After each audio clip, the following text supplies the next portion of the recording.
In reality television, the people are represented by two separate but equally obsessed attorneys.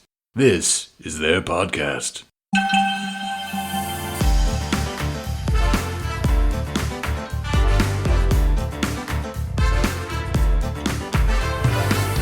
Hi, I'm Cesie. And I'm Angela. And this is the Bravo Docket. Hello, and welcome back to the Bravo Docket. Today's an exciting episode, I think, for me. I don't know about you, Angela, but I'm really excited. We're finally going backwards to our long list of topics that we had when we started this podcast, instead of hitting the late breaking news of Girardi and Shaw, which we'll do Shaw updates, of course. But LVP's been on my personal list for a really long time, and that is the subject of today, Lisa Vanderpump's many lawsuits, which cover a ton of different subject matters. Do you want to do a formal introduction to this one, like the last one? Justice Angela? Yeah. Okay. And I am excited about this one because a lot of this is very similar to the type of stuff that I used to do when I had my own firm. So both suing, representing plaintiffs, and then defending commercial property owners and defending businesses. So this is going to be fun for me. But yes. All right. Well, the Bravo Docket is now in session. On today's docket, we have multiple cases against the Vanderpumps, both Lisa and Ken Todd, and their businesses, which it did take us a minute to find some of their business names, actually. So, Justice Cesie, what's the first case on the docket? Yeah, so the first case, or I guess the first subtopic we're going to cover is slip and falls at Lisa Vanderpump's restaurants. And this is something that happens if you own a business. You're going to have people get injured in your business, and you should probably know how to defend yourself if this type of case comes up. And Lisa Vanderpump faced two different slip and falls, or I guess trip and fall cases at SUR, which Angela and I had the pleasure of dining at SUR, and we dined in the back area, which is where one of these plaintiffs claims her trip occurred. And I will say there is some unevenness back there. I spilled my drink when I sat down, I remember. But that's not to say anyone was right here. So the first case that we're talking about is Strong versus SUR. Do you want to talk about what that one is about? Yeah, I'll just do a little intro. So this case involved a woman named Melissa Strong, who I believe has acted and produced and been on a couple reality shows, if I have her correct. Really beautiful girl, if the person I'm looking at is correct. And she had her, like, a little tiny wedding reception at SUR, and she was wearing 5-inch heels. And according to her, she tripped and fell over on the way, I guess, how do we describe where it is? It's kind of like when you're going out to, like, the back patio, right? So there was like a little lip or whatever in the concrete, or a little edge. And according to her, she tripped over it in her wedding dress and also hit her head. And there's a lot of deposition testimony and a lot of stuff going on. So where do you want to take it from here? Sure. So she sued for general negligence and premises liability. And not to get too into the weeds on the law here, but this is a tort case, which, as I've mentioned before, I absolutely love torts. It's like the classic personal injury types of cases. Should I talk about like the basic negligence duties of care owed? I always found that fascinating in law school. Yeah. And then we can get more in depth in the facts. So when you have to prove that someone is negligent, one of the first things you prove is that there was a duty owed to you. And the highest level of care, it's kind of like it's tiered. And the highest one is the duty of care owed to invitees or customers. And invitees are people that a landowner invites to their property, or that a business owner invites to come dine with them. Essentially, if you're making money off of the person's visit, you owe them the highest level of duty of care. And that means that you have to reasonably inspect the property for hazardous conditions and give people a warning if there is a hazardous condition, and fix the hazardous condition. So here it would be going out and looking and making sure there are no cracks in the concrete. And if there is, like putting up a sign, or what are these called? Cones. A cone over it, and making sure you get it fixed. And I think that makes sense. Like, if you are benefiting off of someone being there, then you have a duty to make sure that you're keeping it up to date and that no one's going to get hurt when they're dining at your restaurant. I won't get into this much detail in the other ones, but there's a duty owed to licensees. So this is if you have a friend come over to your apartment. You're not making money from them coming over, presumably. So you don't have a duty to inspect the property like you do for the invitee level, but you do have to repair hazards. So if you know you have a big old hole in the middle of your floor and you invite people over, you do have a duty to fix that hole before they come on by. The lowest duty of care is to trespassers, which in law school I was like, what the heck? Like you owe a duty to people that just break into your property, but you do. And of course, different jurisdictions have different levels of this. But in California specifically, you have to warn trespassers of dangerous conditions. So say you have like, I don't know, I can't think of one, like a big old swamp of quicksand, which quicksand used to be so fascinating. And everyone, when I was little, I had a fear of quicksand. Oh my God, same. I thought when I was little, I thought quicksand was going to be much more of a problem in my adult life than it's like. And I grew up in Florida, so it's like almost reasonable because I'm like, there's got to be some quicksand around here. But it's that's not a thing. Why did we all think quicksand was so like prevalent in? I think I've watched a YouTube video about this. I watched the weirdest YouTube videos, and it was like a sexy movie trope because women got trapped in it, and it was this weird trope. I don't know why, but in the 70s, there were a ton of movies, like action movies, where women were trapped in quicksand. All I remember is like The Princess Bride, and I don't think it was quicksand, but it's like, when they're in like the thing with the ROUSs and they're trying to attack the Dread Pirate Roberts / Wesley, and then he gets in the sand. That's what I don't know. For some reason, I think we all thought quicksand was going to be a huge problem. There's a fear. There's a huge fear.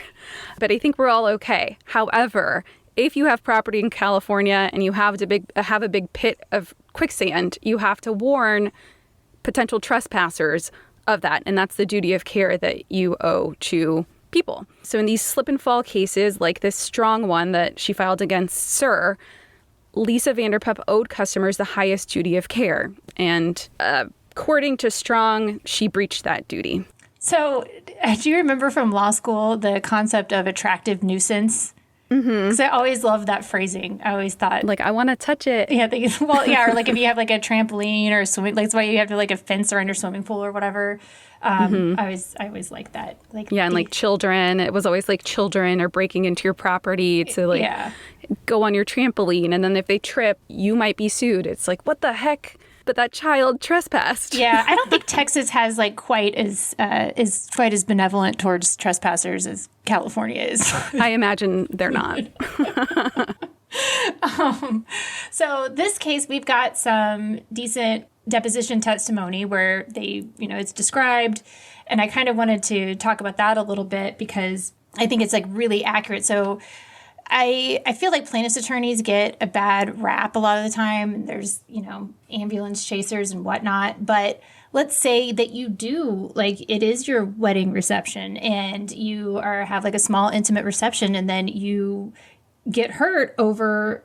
I think it's obvious that, especially the way Sir is marketed, that people are going to be wearing heels in there, So yeah, let's say this did happen and you tell a friend, you're like, hey, I got hurt, blah, blah, blah. This was a big issue for me. And then they recommend you to a plaintiff's attorney and you go to their office. I kind of wanted to say, here's kind of what goes on. So when you go in, typically the plaintiff's attorney will sit you down and ask you to explain what happened. They might ask you a couple times to see if you repeat your story the same way.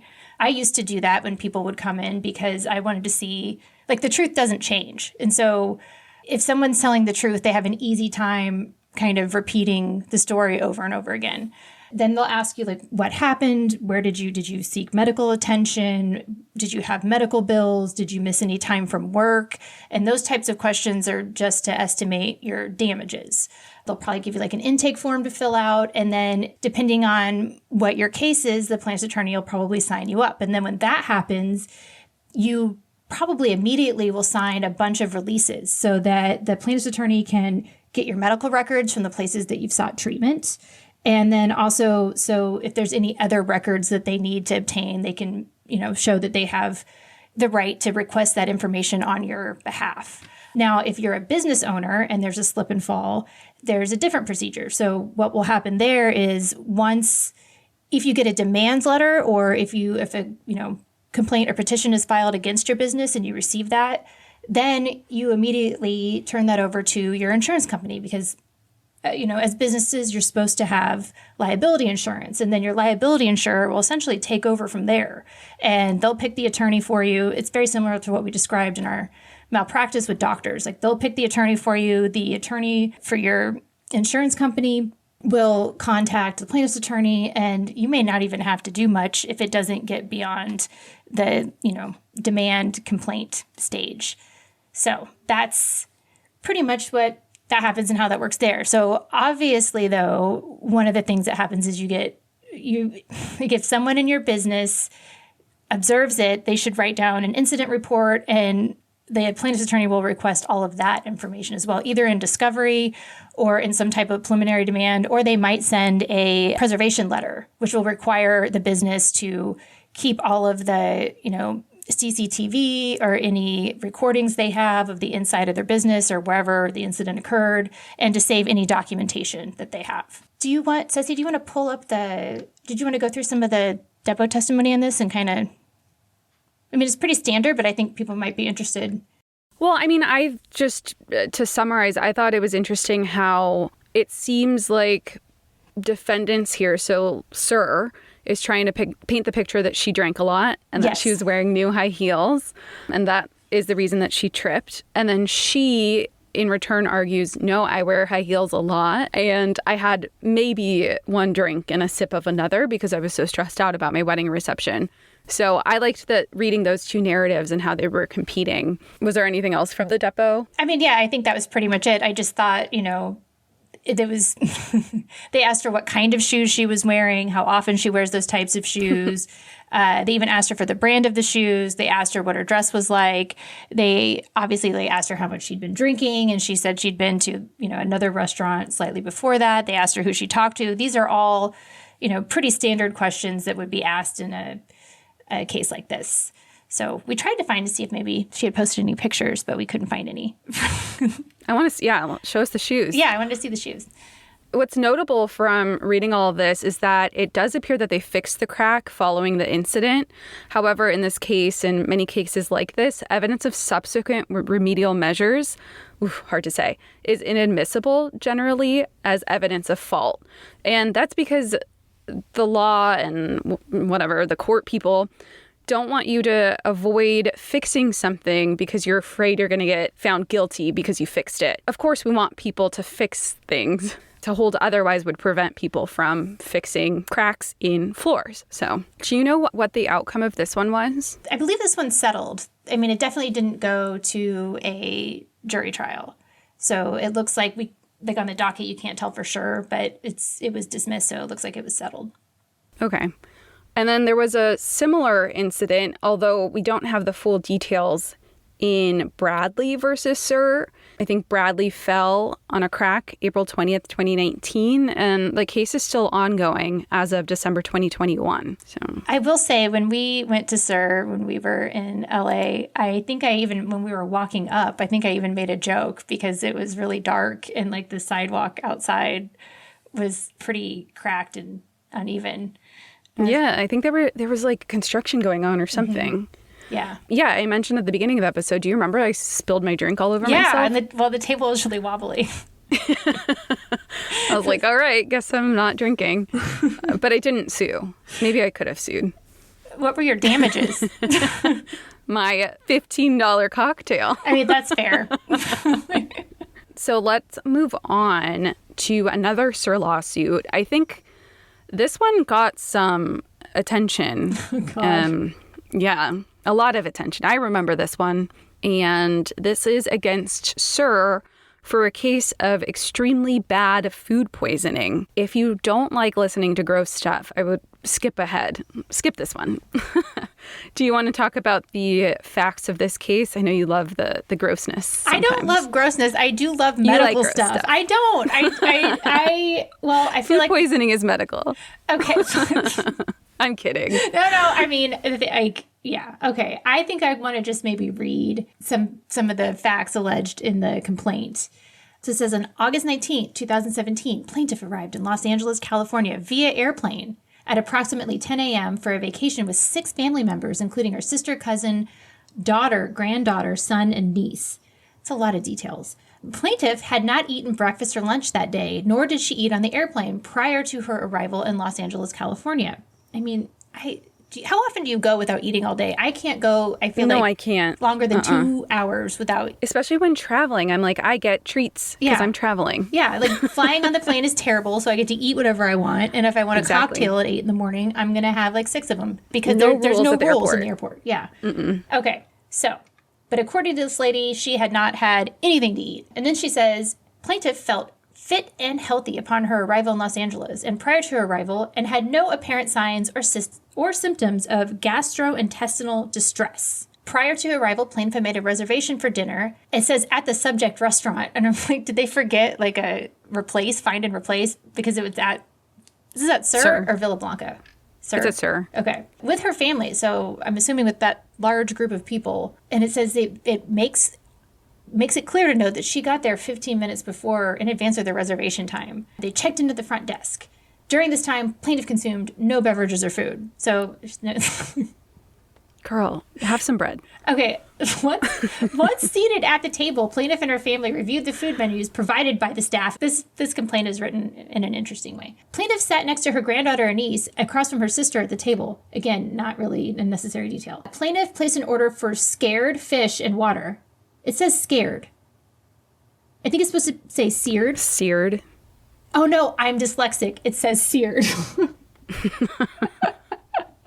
Okay, plaintiff placed an order for seared fish and water. While waiting for her meal to arrive, she consumed only water and did not eat any other food items. I'm like, okay, got it. Upon information and belief, and thereon alleged, the fish ordered by plaintiff was seared Alaskan halibut. When plaintiff's meal arrived, she observed white fish covered with an orange cream sauce on her plate, along with broccoli and potatoes. Plaintiff began eating the fish first, before the potatoes and broccoli. This is so much detail. I'm sorry to think of who she might be. She just seems like someone that first doesn't eat. I'm judging you for that, not eating all day. Ordering fish when you haven't eaten all day. Maybe that's why she's like healthy and fit, but then, like, she seems like someone that takes meticulous notes of everything. Well, it's like, I don't know if this is her or if the plaintiff's attorney put this much detail in there, but typically, like, I mean, it's like, I don't know, it's like... But she probably told him to. I know, the way it's written, she's written like a Karen, and she may be a really lovely person. That's what I was trying to get at. And people get mad when we say Karen, and there's plenty of wonderful people named Karen.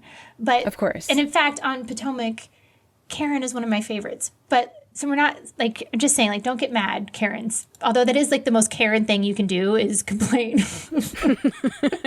Because your name's Karen and we're calling her out for being a Karen. I mean, that's, like, there's, like, it's just, that's how, I mean, this is written in the tone of a Karen. Right. Okay. So she gets the fish. Okay, yeah. Approximately 1 hour into eating her meal, plaintiff's head suddenly whipped back, causing her body to move forwards as well, and she felt a hot sensation rise from her stomach into her chest and then into her throat that she was unable to control. I am reading this exactly as it is written. This is fact number 29 on page 5 of the complaint. This is not me editorializing. This is how it's written. As plaintiff fell back, she cracked a glass table behind her. This is super dramatic. Plaintiff's sister asked if plaintiff was okay, and plaintiff only had a moment to respond that she felt sick before her head came forward while vomit filled her mouth, and plaintiff began vomiting profusely. Plaintiff then fell to her side and then to the floor, landing on one knee, where she continued to vomit and also defecate through her clothing. Okay, this all this happened. It's awful. I feel bad. But also, like, reading this, like, I want to read it to my husband and have him reenact it. No, it sounds like instructions for a play. Yeah, like these are stage directions almost. Mm-hmm. Plaintiff fell to her side, then to the floor, landing on one knee, where she continued to vomit and also defecate through her clothing. Plaintiff was unable to stop vomiting or defecating as she kneeled on the floor, causing plaintiff's clothing to soil. Plaintiff's family surrounded her asking for help. Plaintiff was not able to respond to her family due to the vomit and defecation, which caused plaintiff to feel confused and shocked. During this time, I'm sorry, but I'm imagining this whole scene, and it shouldn't be funny. During this time, a staff member at defendant Sir came over and began throwing water on plaintiff on the ground around her. So I'm just imagining, like, This is not, I mean, they weren't there at the time, but I'm imagining like Jax and Kristen just throwing buckets of water on this woman. Like, make her stop. It's just so ridiculous. Okay. I'm going to pull it together. I am professional. Okay, they called 911, and then eventually emergency services arrived at, it says subject restaurant, but it's Sir, and it says plaintiff who is continuing to vomit and defecate. This is not funny. I'm sorry. Plaintiff was wheeled out of subject restaurant on a stretcher and promptly transported to Cedars-Sinai Emergency Department, where she was admitted to the intensive care unit. This is bad. I shouldn't be laughing. Yeah, so she claims she lost 7 to 8 pounds from all of this. She was in the intensive care unit for 3 days. She says a cook and a manager were terminated after the incident, and she saw the fish out and unattended for some period of time. Yeah, so 7 to 8 pounds is a lot. And then I wonder, how was she vomiting so much and apparently defecating so much after not having eaten all day? Yeah, but I'm not. Yeah, medical. We're not doctors. We cross-examine doctors, had expert witnesses, but right. I don't.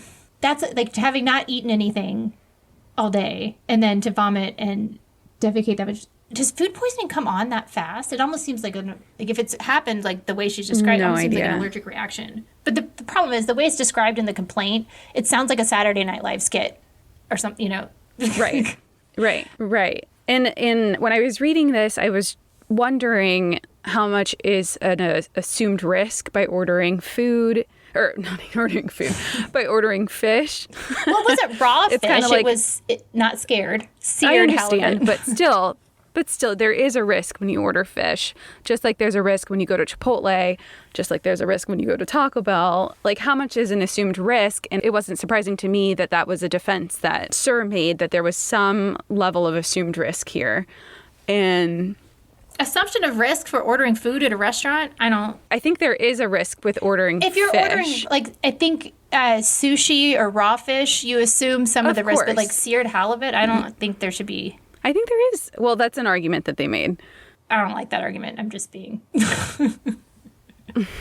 Yeah. You should be able to order cooked fish and not assume risk if you're ordering it from a restaurant. It's usually raw or undercooked fish. What I would so there is a risk. agree. But there is a risk that fish can be undercooked, and that's usually the warning label that you see on menus. It's raw or undercooked fish.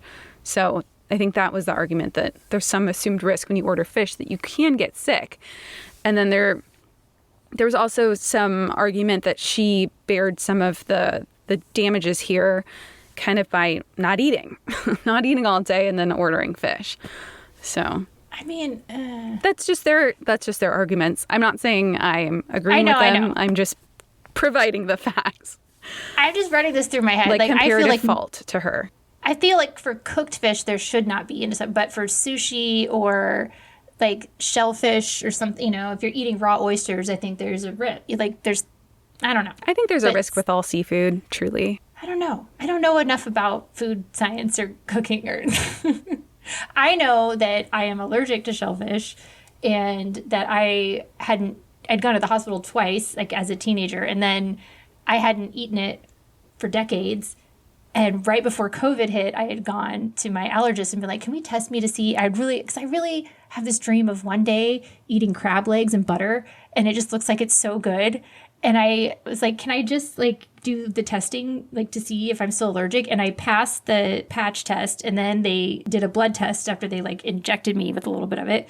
And then I was supposed to come in to the allergist's office with whatever shellfish I wanted to eat that didn't have any seasoning or butter or anything on it, and then eat it in front of them so that they could deal with me if I had a reaction again. But then COVID hit, and that was really low on the priority list. So I still have never eaten any of that stuff. But if you did. If I did, that would be my fault. Yeah, you couldn't sue I know for that I am allergic to it. 100%. It would be my fault. Right. So I thought it was interesting that this complaint has Yelp reviews in it. Oh, I was going to say that too. Yeah. Yeah. Some other. Talk about those. Yeah, she put in some Yelp reviews in here to show that Sir was on notice, or that there had been prior issues with their food. And I guess. You show that other people have gotten food poisoning here too. I mean, it's not admissible in court, No. but yeah, there's 3 Yelp reviews in here that are very specific about food poisoning from 2016.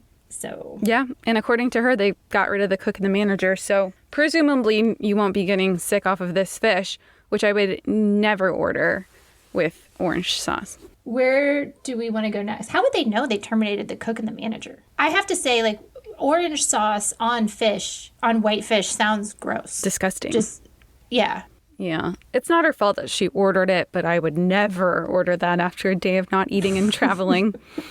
But No, you want some, like, nice potatoes, maybe a steak. to each his own. To each his own. So it was dismissed with prejudice across all parties in July 2020. So I think we can again presume that perhaps it settled. Yeah. Yeah, definitely. I presumed it settled. Oh, it was gross. That was the most descriptive. I mean, they could have just said that she got really sick and felt ill. And I was surprised that there wasn't, like, with the way they described how she, like, her head flew backwards and she hit a glass table and then she fell. I was surprised there wasn't also damages alleged for, like, bodily injury. Mm-hmm. Yeah, because her only causes of action were negligence, products liability, and breach of an implied warranty. Yeah, I was surprised there weren't. Yeah, like Said personal. She cracked a glass table, but yeah, I was surprised there weren't damages for like actual physical injuries. Well, this is the second case where there was a glass table involved. So take with that what you will. I don't know. All right. So now we're moving on to Villa Blanca. This was a lawsuit filed in October 2020 by the building manager of where Villa Blanca was located for unpaid rent. And this is, I think, according to Lisa Vanderpump, part of the reason why the restaurant ended up closing. So they were sued for $80,000 in alleged unpaid rent for Villa Blanca. The original lease was signed in 2009. It said that they were obviously required to pay rent, and they didn't. And instead, unilaterally terminated the lease, which they weren't supposed to or allowed to, according to the lease. Yeah, and it was shut down, obviously, because of COVID. And then it looks like Lisa and Ken claimed that due to the COVID-19 ordinance in Beverly Hills, that the rent wasn't due because of the stuff that was put in place, because obviously restaurants and bars couldn't be open during COVID for quite a while. Warlock.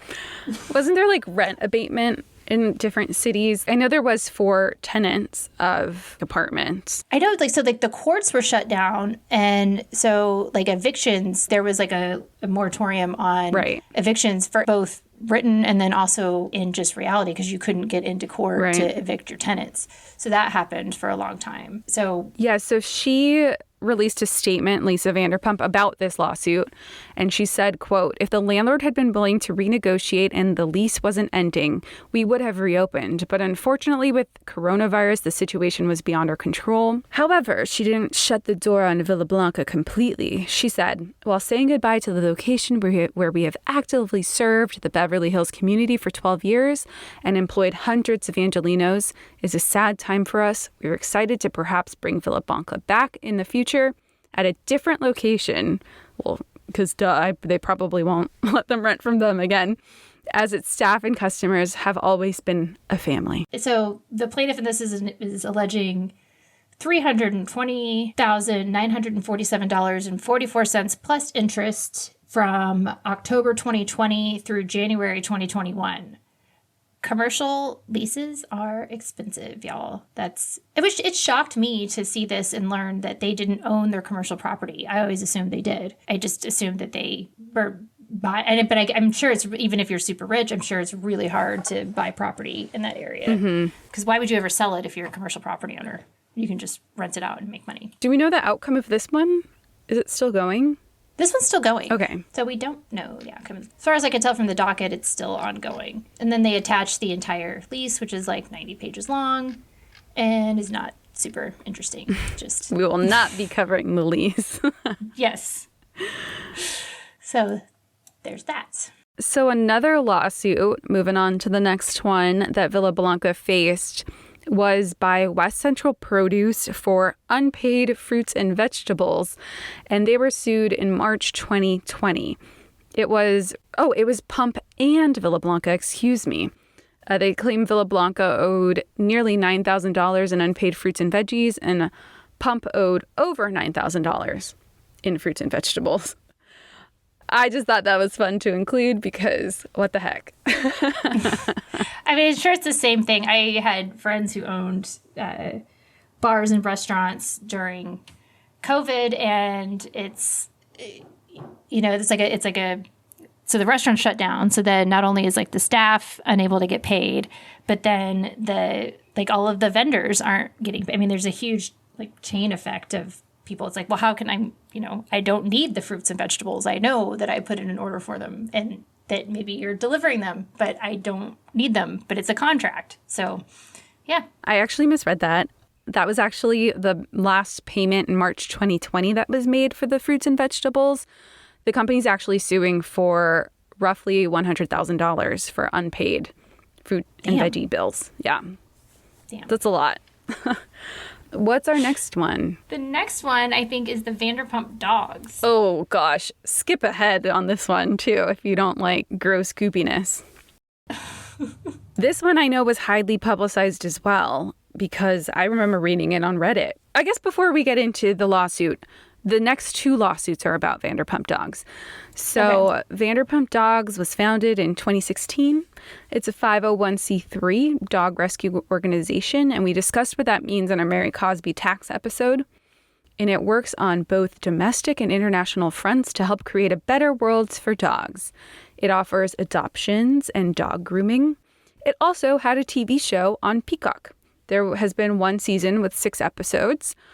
And before recording, I decided to watch some of them by fast-forwarding quickly through 2 episodes because I was trying to see if anyone that is involved in these lawsuits popped up on the show, but they didn't. So anyway, it's kind of interesting. I might sit down and watch it if I ever need a background show. It shows them like preparing dogs for adoption, like cleaning them up with grooming and showing interviews with people, and they come out and bring different dogs. It's sort of like Say Yes to the Dress, but for adoptable dogs. Aw, that's cute. I would watch it if it was about cats. The pups are really cute, though. She's doing great. I know. I love everything she does with the dogs, like the Yulin rescues and stuff like that. But yeah, so this lawsuit. I'll read this one as well, so you don't have to. Okay. So plaintiff inquired as to, so this plaintiff is at Vanderpump Dogs, an available brown female Dachshund puppy named Cassie. Based on information believed, Cassie had not yet received deworming at the time. Said employees did, however, advise plaintiff it was completely safe to hold and interact with Cassie, which plaintiff did. After spending several hours with Cassie, Vanderpump Dogs staff asked plaintiff if she was interested in adopting Cassie. Plaintiff submitted an application for the adoption of Cassie. Her adoption application was approved. So she comes back. Then the same day at approximately 4:15 p.m., plaintiff returned to Vanderpump Dogs to finalize Cassie's adoption and submitted a requisite payment of $680. Isn't that a lot? That's a lot. That is a lot. I paid $300 for Buddy, which was a lot as well, but they did everything for him. So yeah, $680 is a lot. I'm trying to one of my cats I got from Austin Pets Alive on Kitten Palooza, which they literally hand out free cats. And I think Let's Warlock, who you guys have heard speak on the podcast on multiple occasions. He, I think, was found behind a trash can and came up with him for free. Our other cat's a very expensive cat, and that's my husband's cat. A lot of rescues will charge the amount that they put in if they can get away with it. And so that's kind of what the rescue I adopted from did as well, because Bud came to them in a rough shape. So I was happy to pay whatever because they had to go through with it. I would have paid $680 for Warlock. Yeah. I love him. Prior to finalizing the adoption, plaintiff asked Vanderpump Dogs staff many questions about Cassie, specifically inquiring as to her health. The staff assured plaintiff that Cassie was a puppy in healthy condition and that all necessary treatments and shots had been rendered to Cassie. Okay, so this is already kind of interesting because she apparently asked them if it was safe to play with Cassie when she got there because she's, I guess, knew that Cassie hadn't been dewormed or whatever, had all the shots yet, and they said it was fine. But then she comes back the same day and is told that everything has already been done. So, yeah, so the staff assured her that the puppy was in a healthy condition and that all necessary treatments and shots had been rendered to Cassie. At said time, Vanderpump Dogs provided plaintiff with a false, and this is just an allegation in the complaint, a false immunization record for Cassie and a false certification that Cassie was dewormed. Believing defendants, plaintiff completed the adoption and brought Cassie home. That same evening, plaintiff noticed Cassie acting irregularly. Specifically, the playful, loving puppy from earlier that day was repeatedly scooting across the floor and appeared to be in distress. I'm assuming she means like that thing dogs do when they like rub their butt on the floor. That's usually not a good sign. No. Plaintiff became increasingly concerned as Cassie's behavior did not abate. Late in the evening on July 16, 2019, plaintiff made the disturbing discovery that Cassie was expelling large live worms while defecating. Ugh. It's harder to say than Fast forward. Gross. I mean, yeah. The thing, like, if they had given the dog the treatment, the dog does have to expel the worms. Right. That doesn't necessarily mean that they didn't do it. And the dog is, like, feeling not well and then expelling worms that probably, like, I mean, logically, it's, like, probably had some sort of dewormer. So at the same time, plaintiff immediately contacted Vanderpump Dogs via calls and text messages, but she received no response until the following day, July 17, 2019. Plaintiff rushed Cassie to a pet hospital immediately, where Cassie was treated for a serious worm infection. Over the next several days, plaintiff herself began to feel increasingly ill. if you really don't like gross stuff, just honestly fast forward this part. Yeah, just fast forward like 2 minutes. Yeah, this part's gross. Yeah. Wow. Okay, I'm reading this exactly as it came from the complaint. Exactly. So this is paragraph 21, page 4 of the complaint. Quote, over the next several days, plaintiff herself began to feel increasingly ill. To plaintiff's horror, she herself began to expel live worms and eggs from her mouth, vagina, and anus. What? Like that day? The next day? She says The next day. it says over the next several days. How would they get in her vagina? I don't know. Don't I'm think not. that's correct. I'm not Googling any of that. No. Oh, no. Oh, no. No. Like the horrors that would appear. Nobody Google that ever. No. But I don't understand the vagina part. That doesn't make sense. Okay, so that's July 17th, and it says over the next several days, and then paragraph 22 of the complaint, it says, on or about July 23rd, 2019, plaintiff was diagnosed with internal parasites and received potent medication due to the severity of the infestation. In addition to her grave physical injuries, plaintiff was utterly traumatized and continues to suffer from severe emotional distress, shock, disgust, and nightmares, which, I mean, considering the reaction we had just reading that doesn't... Disgust is valid. That is a valid... A lot of times when people claim emotional distress and complaints, I'm like, come on. This one is, yeah. If these allegations are in any way true, yes, you have suffered from, or like, emotional damage. To break in for a second, so I was always afraid of quicksand, like we talked about, but I was also afraid of like accidentally finding a tapeworm inside of me. Oh my God, me too. Okay. I was always like, because like my grandpa used to make jokes because he's like, you're so skinny, you have worms. And then I was like, God. do I really have worms? So I watched some show way back when, and it was like, I don't know, it was probably called Nasty Stuff That Can Happen to You. It's like if you find a tapeworm, you have to pull it out. You have to get the head. So like, What? You didn't know that? I don't know anything about tapeworms, thank God. Okay, well, I do. And if you have a tapeworm, you can like see it dangling out of you, and you have to pull it out and make sure the head comes off. Otherwise, it keeps growing. It's like a little bracket of a worm. To be clear, we're not giving medical advice in addition to not giving legal advice. And I'm so sorry that I just shared that. Please don't unsubscribe. Wow, okay. Yeah, but Okay. that's disgusting. But apparently you can get worms from dogs. We were discussing this right before we recorded, so I decided to go into WebMD, and you can get it from your dog kissing you. You don't know where your dog's mouth has been, so you can definitely get worms from your dog.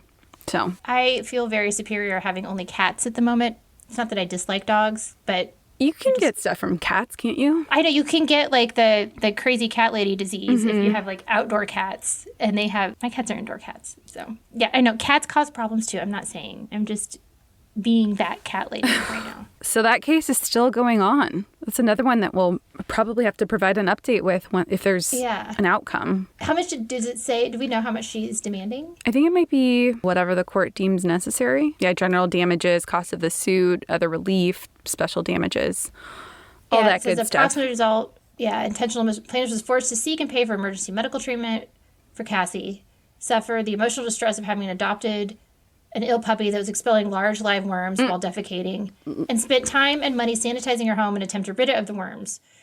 Plaintiff incurred thousands of dollars in her own medical treatment in an attempt to rid herself of the parasite transmitted by Cassie, and suffered an unconscionable amount of pain and emotional distress as a direct result. But but she gets the dog. And I'm just lawyering right now, okay? So she gets the dog on the 17th, and then she says by the 23rd that she is having... she's expelling worms. Do worms grow that fast? I don't know. Google how fast do, these worms? Yeah. What would it be, like a roundworm? Dogs get, she wouldn't get heartworms, right? So it'd be like roundworm? So there's like a hookworm you could get, a roundworm, a hitatib. You could get tapeworm from dogs. Ew. Let's see. Okay, so it says it takes 4 weeks for worms to grow in dogs. So let's see, in humans. Yeah, if I were the defense attorney in this one, I'd be getting a worm expert and filing a summary judgment and being like, there's absolutely... Yeah, so after eggs are swallowed, it takes about 2 weeks for the worms to grow in. But that's for thread worms, and I don't even know what that is. I'm just Google the first result. So I think you might be right. It might take longer. Because that's only 7 days. Maybe they both had a pre-existing condition of worms. I just think, logically, it makes sense that the puppy would start expelling worms if it had worms and then they gave it the treatment. Mm-hmm. I 7 days to be expelling worms out of every orifice just seems really fat for a human. That seems really fast. But I don't know. I'm not a worm expert. Who knows? To be fair, though, here Vanderpump Dogs filed their answer, and it's jack full of affirmative defenses. There's failure to mitigate. There's a waiver, unclean hands, estoppel and latches, no actionable controversy. They threw the kitchen sink in their answer. Yeah. So it's fair. You want to allege all of them that you can. Yeah. Well, I'm going to be interested to see how this one turns out. Me too. I really hope there's a fight over an expert and the expert report gets filed so we can read about the worms. Well, I want to know. All right. So lastly for this episode, which I forgot to mention that this might be 2 parts. Maybe part 2 will be next episode or a future episode because Lisa Vanderpump has a ton of employment lawsuits against her. Anyway, Vanderpump Dogs' next one is a wrongful termination and sexual harassment lawsuit. This involves a woman who was a dog groomer at Vanderpump Dogs for 2 months, and she alleges that her supervisor was making inappropriate comments to her, things that she alleges were harassment. She claims he mocked her by calling her skinny no-ass fool and a flat-ass bitch. That is in the complaint. He also, she is a lesbian, and he tried to say things that were I can change you, or you haven't found the right man yet. Just inappropriate comments. Oh, yeah. He told her he could turn her straight and that she had not found the right man on numerous occasions. He also claimed that he turned the mother of his child straight. Ew. Mm-hmm. So she said that she also complained to her superiors and no one did anything. So she was suing for unlawful harassment based on sex, gender, and sexual orientation in violation of FEHA. And then wrongful termination because she really had no choice but to resign. The answer for this one is also jack full of affirmative defenses. They really went for it in their response. But the lawsuit was eventually dropped. We don't know if there was a settlement for this one as well. These things usually will settle. It's a good assumption that if a case is dismissed and there isn't a summary judgment that's disposed of the claims, that it has settled, because a lot of times the insurance companies will settle it because it's cheaper to settle it than to keep litigating it and paying attorneys. I forgot to mention one of the arguments they made is that she also was making provocative comments at work. So it might have been a back and forth that they were having at work, which we don't know.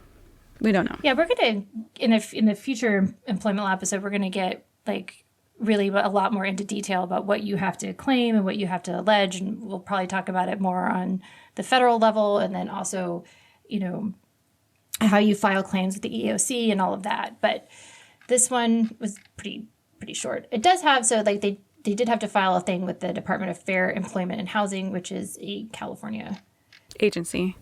Yeah. Yeah, there were some administrative steps she had to take before filing. But yeah, and we'll go into all that in an employment law episode. Yeah, so that'll be our next LVP episode. But this is kind of like the miscellaneous lawsuits that Vanderpump has faced. Wide range. Anything else to add for this one?